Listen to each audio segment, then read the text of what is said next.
Education for hosting us together with Polytechnic Higher Education Malaysia, and Belia Mahir, we can drive towards sustainable and electrified.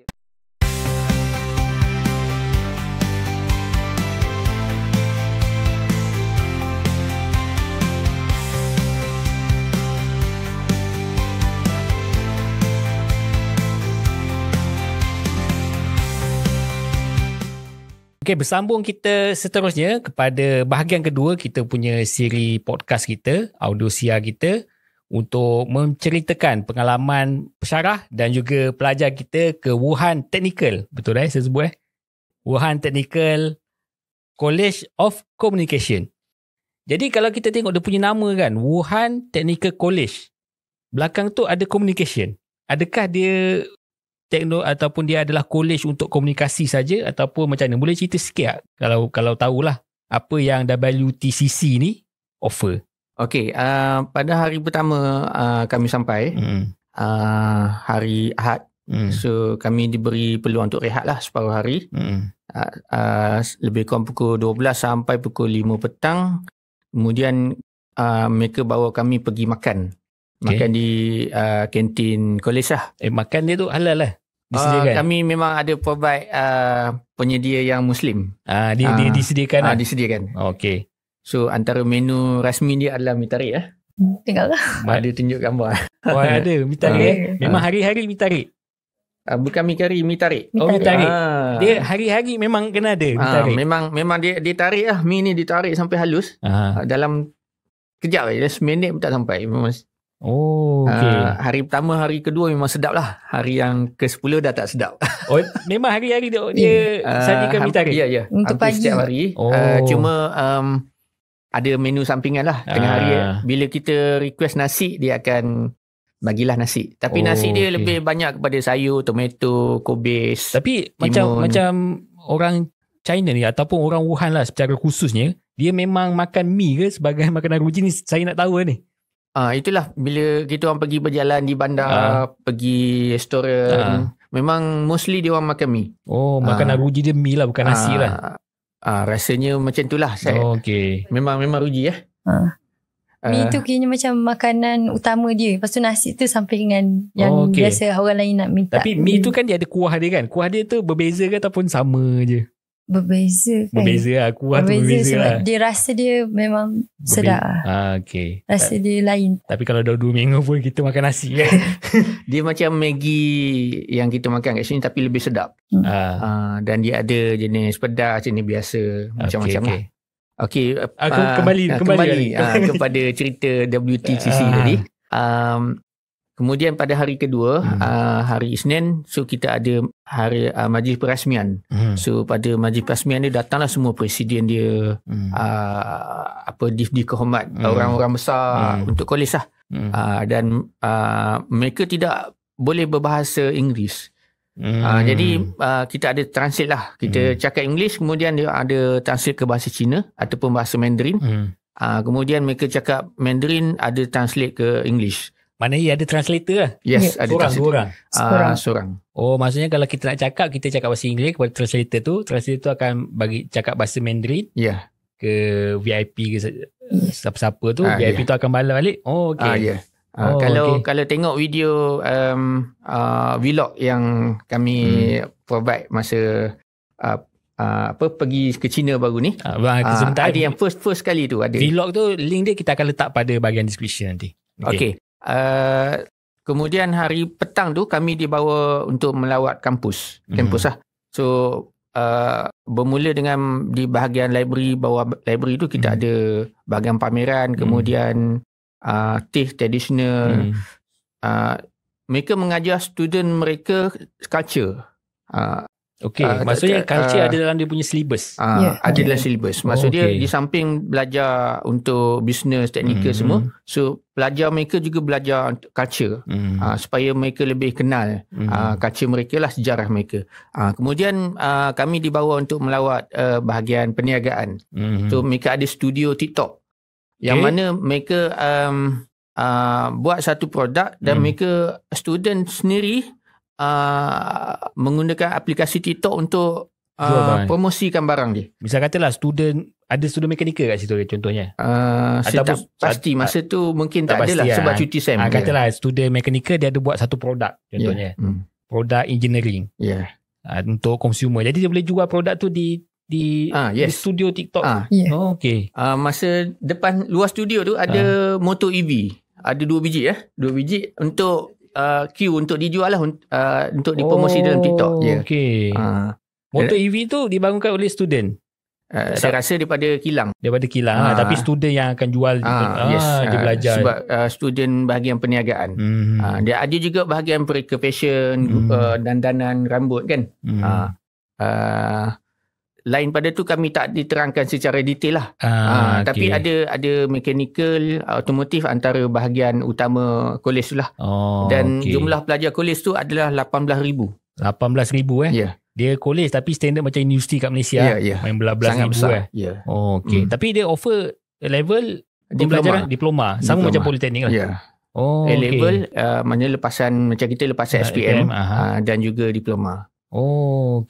Jadi 18,000 besar. Tapi maksudnya belakang tu WTCC Communication C tu bukan untuk komunikasi sajalah. Maksudnya ada pelbagai lah. Maksudnya sekali dengan technical college. Apa-apa yang berkaitan dengan technical kira macam college TVET lah. TVET. Jadi dekat sana macam mana 14 hari tu apa yang kalian belajar di sana selama 14 hari tu? Untuk kalau sesi pagi kita orang akan belajar pasal teknikal bahagian kenderaan lah. Kalau untuk bahagian petang kita orang belajar culture. Pasal culture dekat China. Lepas tu kita orang ada belajar culture yang Tai Chi. Tadi yang Kung Fu kan?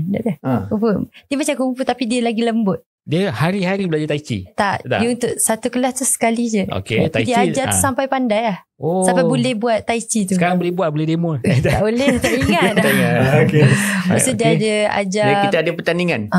Pertandingan maksudnya sesama peserta kami lah. Tapi masa pergi tu memang daripada PSMZ sajalah ke ada college?